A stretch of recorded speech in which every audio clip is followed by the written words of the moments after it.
Hi everyone, क्या हाल चाल आप सभी के। Welcome to complete web development course from beginner to advance and guaranteed placement assistance programme. So lecture शुरू करने से पहले आपको बता दूं कि हर लेक्चर की पीपीटी आपको टेलीग्राम चैनल पर मिलेगी, जिसका लिंक डिस्क्रिप्शन में है। और अपनी वीडियो आपको alternate day, Monday, Wednesday, Friday को 7 और 8 के मिड में इवनिंग में मिल जाएगी। सो अगर किसी ने चैनल को सब्सक्राइब नहीं किया है तो चैनल को सब्सक्राइब कर लीजिए।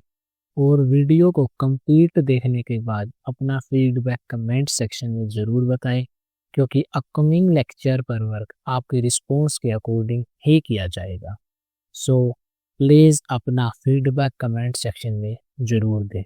अब बिना किसी देरी के अपने लेक्चर को शुरू करते हैं। तो आज हम फेवरेट प्लेस सेक्शन का पार्ट 2 करने वाले हैं। कुछ पार्ट हमने प्रीवियस लेक्चर में कर लिया था। सो एज यूजुअल सबसे पहले हम प्रीवियस लेक्चर का रिकैप करेंगे। सो प्रीवियस लेक्चर में हमने HTML इमेज में SRC एट्रीब्यूट और वॉइड एलिमेंट्स के बारे में देखा था। आज हम बॉक्स प्रॉपर्टीज में मार्जिन को सीखने वाले हैं। उसके अलावा अपने वेब पेज को कंप्लीट भी करने वाले हैं। सो विदाउट फर्दर डिले अपने एजेंडा को शुरू करते हैं। उससे पहले हम अपने प्रीवियस लेक्चर के आउटपुट को देख लेते हैं और साथ ही साथ कोड को भी देख लेते हैं कि हमने प्रीवियस लेक्चर में अभी तक क्या कुछ अप्लाई कर लिया है। तो प्रीवियस लेक्चर में हमने अभी तक क्या अप्लाई किया, एक बैकग्राउंड कंटेनर क्रिएट किया था। उसके अंदर हमने हेडिंग फेवरेट प्लेस अप्लाई की थी। फिर उसके बाद हमने कार्ड कंटेनर क्रिएट किया। उसके अंदर कार्ड कंटेनर में टेक्स्ट कंटेनर था और उसके अलावा इमेज थी। अभी तक हमने इतना अप्लाई कर लिया है। एक बार स्क्रॉल करके आपको दिखा देता हूँ ताकि आपको अच्छे से दिखाई दे। पॉज करके एक बार ध्यान से देख लीजिए, क्योंकि आपके लिए ही दिखा रहा हूँ कंटेंट। ओके, सो CSS में अभी तक हम इतना कुछ अप्लाई कर चुके हैं, राइट। और अब हम एक बार अपने आउटपुट को देख लेते हैं कि वो किस तरीके से दिखाई दे रहा है। तो अभी तक कुछ इस तरीके से हमको दिखाई दे रहा था और हमने प्रीवियस लेक्चर में इतना अप्लाई करके छोड़ दिया था। तो आज के लेक्चर में हमको अपनी सबसे पहले इमेज की हाइट और विड्थ को सेट करना होगा, क्योंकि ताजमहल इमेज है उसकी हाइट कुछ ज़्यादा ही बड़ी है और विड्थ भी। तो उसके लिए हम क्या करेंगे, हाइट और विड्थ नाम की प्रॉपर्टी का यूज करेंगे। लेकिन उससे पहले आपको मैं बता दूं कि हम HTML एलिमेंट के अंदर मल्टीपल एट्रीब्यूट को लिख सकते हैं। मीन्स जैसे हम टैग लिखते हैं H1 पैराग्राफ, फिर हम एट्रीब्यूट लिखते हैं class equal to double quote में कोई स्पेसिफिक वैल्यू लिखते हैं। उसी तरीके से आप एक स्पेस को क्रिएट करके एक और एट्रीब्यूट अप्लाई कर सकते हैं। और इसी तरीके से आप 2, 3, 4 एंड सो फोर एक HTML एलिमेंट के अंदर मल्टीपल एट्रीब्यूट को अप्लाई कर सकते हैं। हम इसको इमेज एलिमेंट की मदद से देखने वाले हैं। तो इमेज एलिमेंट के लिखने का सिंटैक्स कैसा होता है, ING टैग फिर SRC, और इसको वॉइड एलिमेंट बोलते हैं। वॉइड एलिमेंट कौन से होते हैं, जिसमें सिर्फ स्टार्टिंग टैग होता है, कंटेंट और एंडिंग टैग नहीं होता है। तो अभी तक हमने ओपनिंग ब्रैकेट, IMG टैग और फिर SRC एट्रीब्यूट और डबल कोट्स में URL अप्लाई कर लिया था। फिर हम स्पेस क्रिएट करके क्लास अलग से एक नया एट्रीब्यूट नेम अप्लाई करेंगे और डबल कोट्स में क्लास नेम अप्लाई कर देंगे, जो इसमें हम फिर हाइट और विड्थ को अप्लाई करेंगे। मीन्स इसको हमको फिर CSS सेलेक्टर नेम में भी अप्लाई करना होगा। तो एक बार इसका टिपिकल सिंटैक्स देख लेते हैं किस तरीके से होगा। तो हम क्लास नेम्स क्रिएट करेंगे फेवरेट प्लेस कार्ड इमेज, और उसमें विड्थ 80 और हाइट 100 को अप्लाई कर देंगे। तो एक बार इसको अप्लाई करके देखते हैं अपने कोड प्लेग्राउंड में, राइट। तो यहाँ पे हमने अभी तक इमेज SRC में अपने URL को कॉपी करके रख दिया था। तो अब यहाँ पे class is equal to double quotes में नए क्लास नेम्स को अप्लाई करना होगा। यहाँ पे ये मैंने पहले ही लिखा हुआ है, यहाँ से कॉपी करके पेस्ट कर देता हूँ, राइट।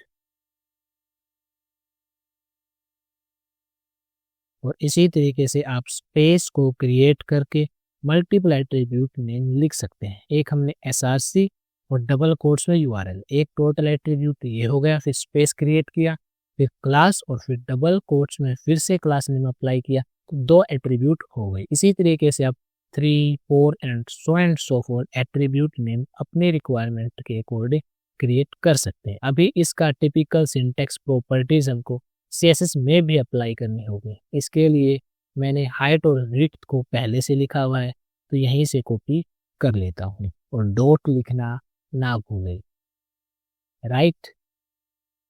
और ये कल का CSS में लिखा हुआ कोड है।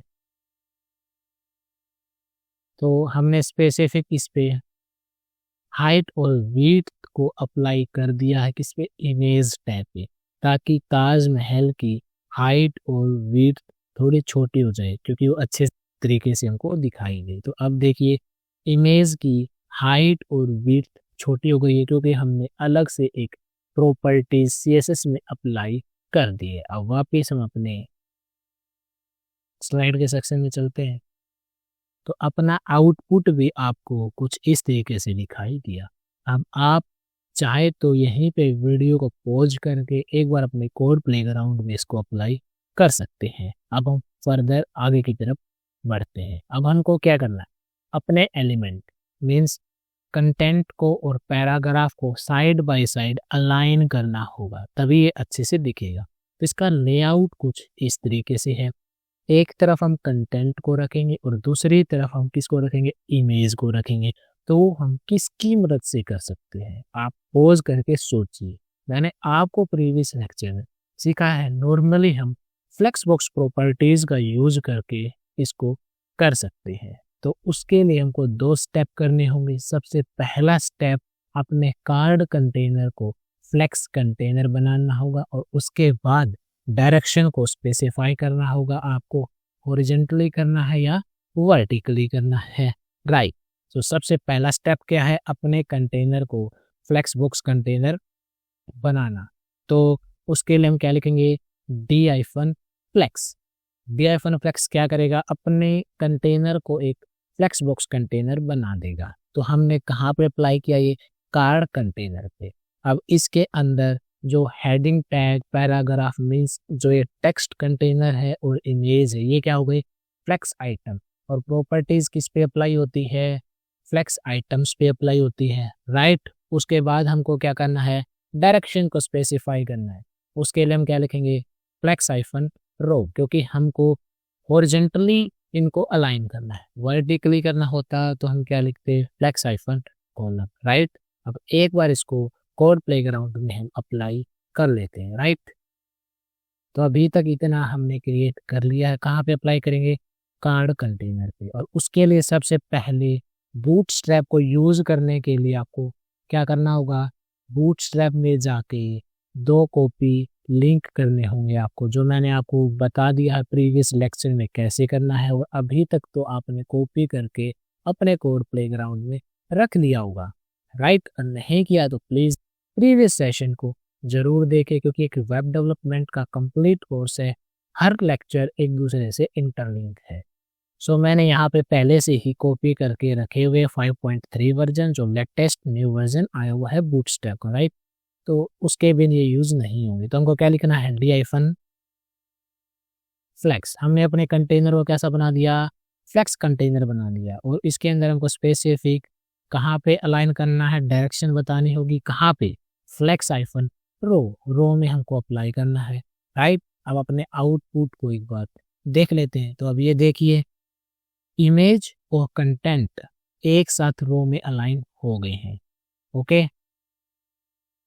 तो वापस हम अपने स्लाइड के सेक्शन में चलते हैं। तो हमको भी कुछ इस तरह का आउटपुट दिखाई दिया। अब आप एक बार चाहे तो इसको पॉज करके अपने कोड प्लेग्राउंड में इम्प्लीमेंट कर सकते हैं, राइट। अब अपना क्वेश्चन ये है कि हम मल्टीपल कार्ड को बैकग्राउंड कंटेनर के अंदर किस तरीके से क्रिएट कर सकते हैं। तो उसके लिए हमको क्या करना होगा, नॉर्मली जो आपको अच्छे तरीके से आता है कॉपी करके पेस्ट करना है। जो पहले से कोड लिखा हुआ उसको कॉपी करे, पेस्ट करे, ऑटोमेटिकली अप्लाई हो जाएगा। एक बार हम करके अपने कोड प्लेग्राउंड में देखते हैं।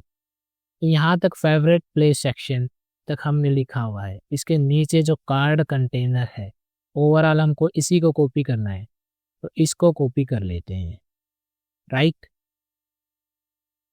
और यहीं पे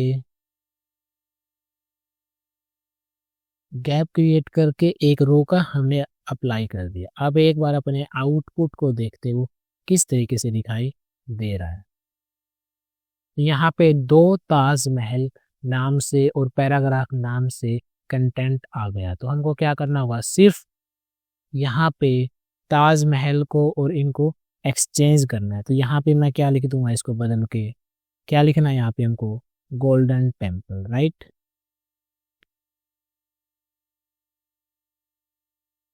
और इसके अलावा पैराग्राफ टैग को भी एक्सचेंज करना, उसके लिए मैंने ये पहले से लिखा हुआ है, तो यहीं से मैं इसको कॉपी कर लेता हूँ, राइट।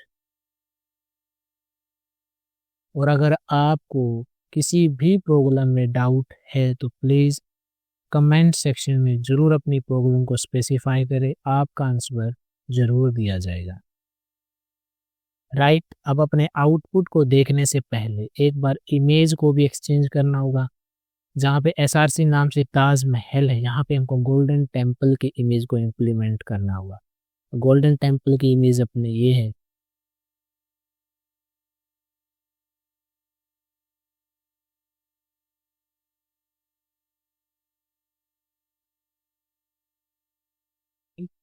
उसके अलावा हमको कुछ भी नई चीज़ इम्प्लीमेंट नहीं करनी है। हेडिंग, पैराग्राफ और इमेज का यूआरएल ही एक्सचेंज करना है। तो अब अपने आउटपुट को देख सकते हैं, अब कुछ अच्छा दिखाई दे रहा है क्योंकि हमने हेडिंग, पैराग्राफ और इमेज को एक्सचेंज कर दिया। इसी तरीके से आप बचे हुए 2 पार्ट को भी इम्प्लीमेंट कर सकते हैं। मैंने उनको पहले से ही कॉपी करके रखा हुआ है ओवरऑल, तो एक बार मैं यहाँ से कॉपी कर लेता हूँ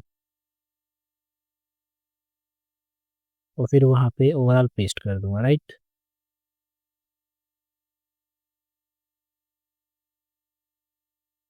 डन।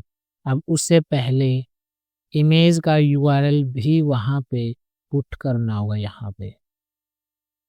तो मैसूर पैलेस के लिए हमको उसका यूआरएल यहाँ पे रखना होगा। और आपको ये पता होना चाहिए कि इमेज वीएस कोड में यहाँ पे किस तरीके से इम्प्लीमेंट करनी है, मैंने आपको बताया हुआ है। जहाँ आपने स्पेसिफिक फोल्डर किसी नाम से क्रिएट किया, स्टैटिक वेबसाइट या सो एंड सो फोर्थ, तो वहाँ पे आपको कॉपी करके इन इमेज को पेस्ट करना, ऑटोमेटिक आपको यहाँ एक्सप्लोर सेक्शन में दिखाई दे जाएंगे। ये भी मैंने आपको प्रीवियस सेशन में बताया हुआ, राइट। तो ये भी हमने यहाँ पे कर लिया। इसके अलावा वाराणसी टेम्पल का भी इमेज यूआरएल रखना होगा।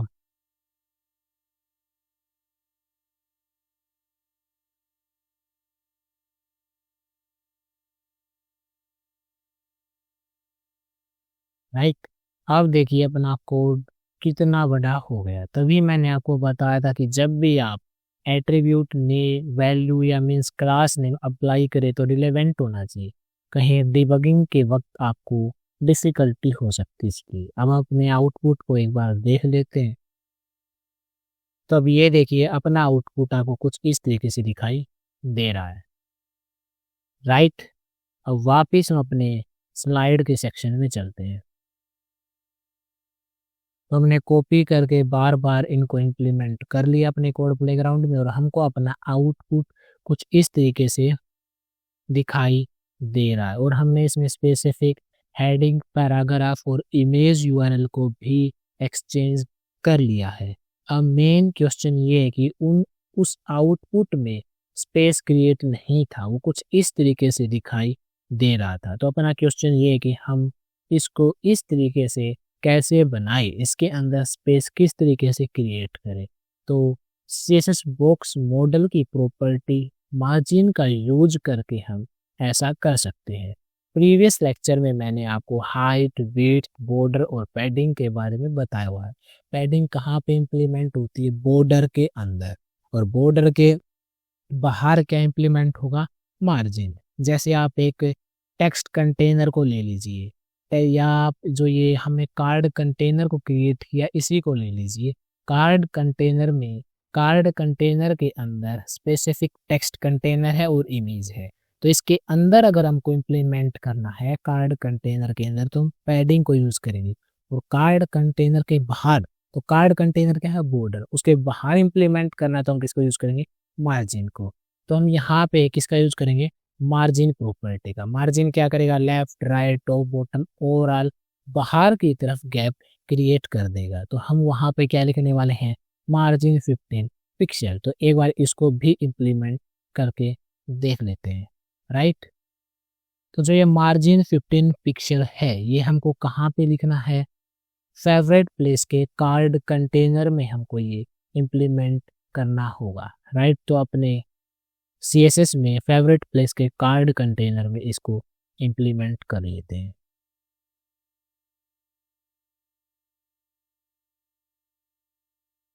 क्योंकि और बैकग्राउंड कलर वाइट के बाहर ही हमको मार्जिन चाहिए, मतलब मीन स्पेस चाहिए। ओके,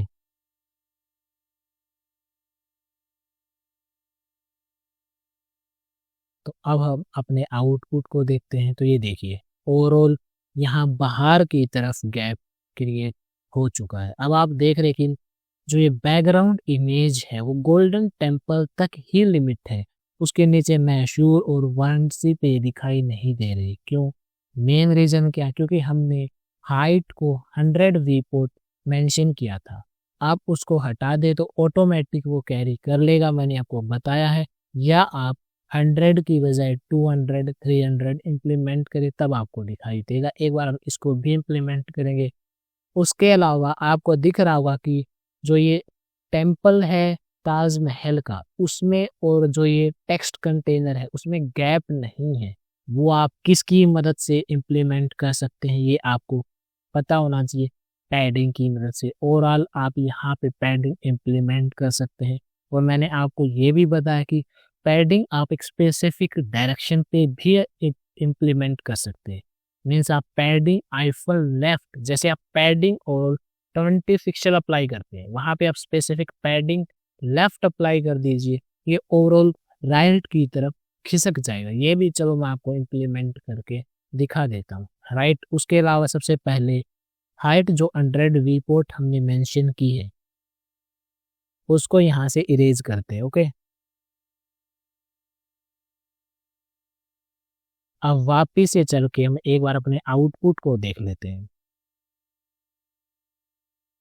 तो अब ये देखिए, इसने ऑटोमेटिक कैरी कर लिया है वाराणसी टेम्पल तक। आप कह रहे हैं कि ये नीचे तक नहीं कर रहा, क्योंकि जहां तक कंटेंट होगा ऑटोमेटिक ये वहीं तक कैरी करेगा। अगर आपको इससे नीचे और चाहिए तो आप 200, 300 ऐसे स्पेसिफिक वहां पे वैल्यू मेंशन कर सकते हैं, मैंने आपको बताया हुआ है, राइट।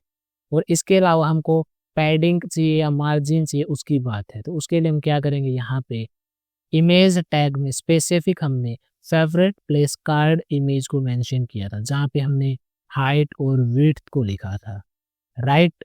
यहाँ पे हम क्या लिखेंगे? मार्जिन। क्यों मार्जिन क्यों लिखना है, पैडिंग क्यों नहीं? क्योंकि हमको इमेज के बाहर की तरफ की, इमेज के ऊपर क्या बॉर्डर, बॉर्डर के बाहर चाहिए, इसलिए हम क्या लिखेंगे? मार्जिन।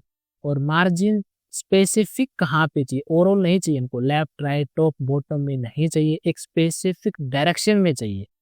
तो उसके लिए हम क्या लिखेंगे? Margin left, right. और जितने भी चाहिए आप लिख सकते हैं। जैसे हमको 25 पिक्सल चाहिए, ये मैं अभी आपके साथ ही इम्प्लीमेंट कर रहा हूँ। इसका आउटपुट देखते कुछ किस तरीके से आएगा, राइट। तो अब ये देखिए, कंटेंट और इमेज के अंदर गैप क्रिएट हो चुका है। इसी तरीके से आप 25 की जगह 35, 45 जैसे जैसे लिखेंगे तो उतना ही गैप इनके अंदर क्रिएट होता हुआ जाएगा। और यही आप टेक्स्ट कंटेनर पे भी अप्लाई कर सकते हैं, राइट। अब वापस हम अपने स्लाइड के सेक्शन में चलते हैं। तो हमने इसको अप्लाई कर लिया और अपना आउटपुट आपको कुछ इस तरीके से दिखाई दिया।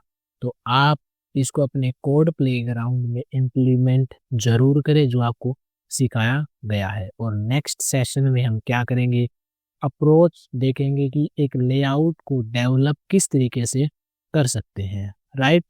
और अपना फीडबैक कमेंट सेक्शन में देना मत भूलें, क्योंकि ये हमारे लिए बहुत ज़रूरी है। और पढ़ते रहे, आगे बढ़ते रहे। आज के लिए इतना ही। Thank you.